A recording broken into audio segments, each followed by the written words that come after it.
Pour ne rien manquer, abonnez-vous maintenant.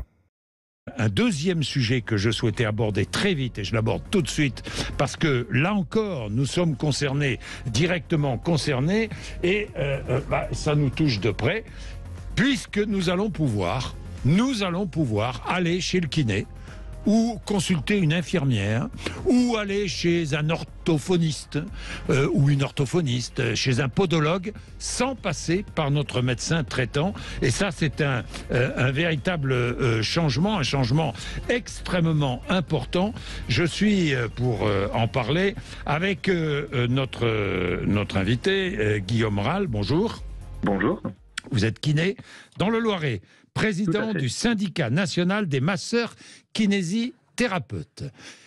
De quoi s'agit-il? Il s'agit d'une proposition de loi qui va être votée largement aujourd'hui à l'Assemblée nationale et qui va, c'est la loi Rist, du nom d'une députée Renaissance, Stéphanie Rist, qui conduit cette proposition de loi. De quoi s'agit-il? Bien, il s'agit de faciliter l'accès aux soins en désembouteillant les cabinets des généralistes, des médecins généralistes.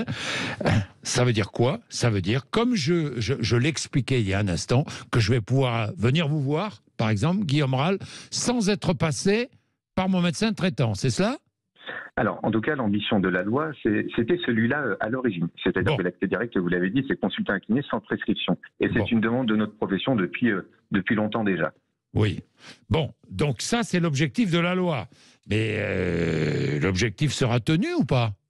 Alors, l'objectif, il sera partiellement tenu. C'est-à-dire que l'une des raisons pour laquelle on demande ça, c'est que l'une des clés de la réussite d'une rééducation, notamment en kiné, c'est la précocité de la prise en charge.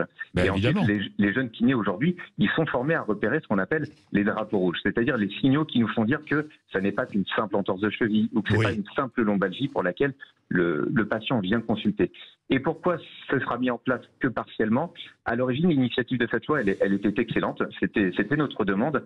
Maintenant, les débats parlementaires ont un petit peu diminué ou largement diminué l'ambition de la loi, parce que cet accès direct sera possible, mais uniquement pour les kinésithérapeutes qui exercent en maison de santé. Et le problème, c'est que les kinés qui exercent en maison de santé, c'est seulement 4% des kinés en libéral. Donc oui, c'est une avancée, mais réduite. Oui, seulement pour les kinés exerçant dans les maisons de santé pluriprofessionnelles. Mais ça, c'est sous la pression des médecins généralistes, non? Il est clair qu'aujourd'hui, on voit qu'il y a une partie de la profession médicale qui n'est pas forcément favorable à cette mesure. Ce qui est étonnant parce que sur le terrain, on n'a pas forcément les mêmes sons de cloche. Vous savez, moi, j'exerce dans le Loiret où la densité médicale, elle est très, très, très compliquée.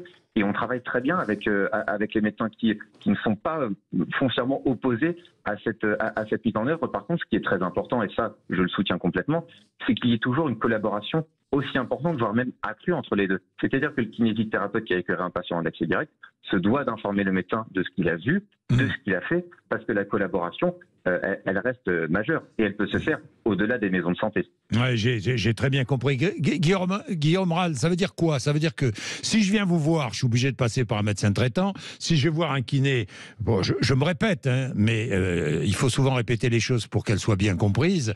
Si je vais voir un kiné dans une maison de santé pluridisciplinaire, pluriprofessionnelle, eh bien là, je pourrais y aller directement. Est-ce vrai pour un orthophoniste, une orthophoniste, un podologue, je ne sais pas moi, un infirmier, une infirmière?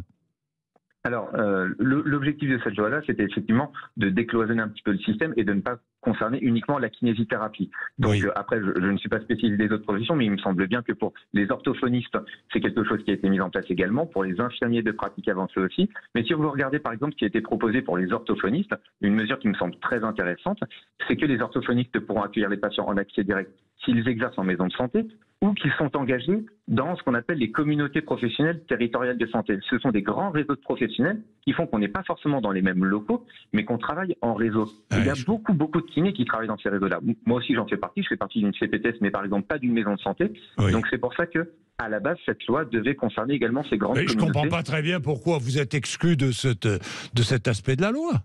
Mais je ne comprends pas non plus, je n'ai pas tout compris non plus, donc c'est pour ça qu'évidemment notre demande c'est, oui, il y a une petite avancée, maintenant on aimerait qu'elle puisse être beaucoup plus large parce qu'il y a de nombreux... C'est ce qu'on va faire, je vais interpeller Stéphanie Rist dans les jours qui viennent, parce que c'est elle qui conduit ce texte de loi. Pour en avoir pas mal parlé avec elle, oui. dans son projet de loi initial, elle avait intégré ces communautés, notamment pour les kinésithérapeutes. Donc c'est-à-dire que le travail avec Stéphanie Rist a plutôt été bon, et finalement ce sont les débats parlementaires, notamment au Sénat, qui ont fait que on s'est retrouvé avec une loi qui se retrouve beaucoup moins ambitieuse que l'initiative. Y a-t-il eu lobbying au Sénat de la part des médecins généralistes ?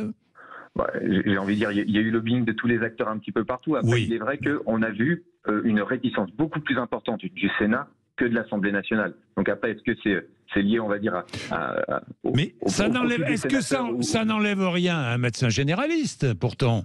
Ah mais pas du tout. Et je pense qu'il faut bien préciser, c'est que l'accès direct à la kinésithérapie, ça n'est pas l'obtention du diagnostic médical pour un kiné. C'est le médecin qui est responsable de son diagnostic médical. Par contre, le kinésithérapeute, il fait un diagnostic kiné et il est compétent pour savoir si, quand il accueille un patient, il y a des signaux qui nous font dire que ça n'est pas du ressort du kinésithérapeute. Et ces situations-là sont rares. Par contre, elles sont rares, mais on sait les repérer. Et ça, c'est plus qu'important parce que la réforme de la formation en kiné a changé il y a quelques années et que les jeunes diplômés sont très bien formés à ces repérages. Mais évidemment. Merci beaucoup, Guillaume Rall. Merci à vous. Merci d'avoir été avec nous pour expliquer quelle est vraiment la loi Rist qui est en discussion à l'Assemblée nationale, qui sera adoptée, je vous le dis, c'est une proposition de loi. Il est 10h47. À tout de suite, nous allons parler de toute autre chose maintenant.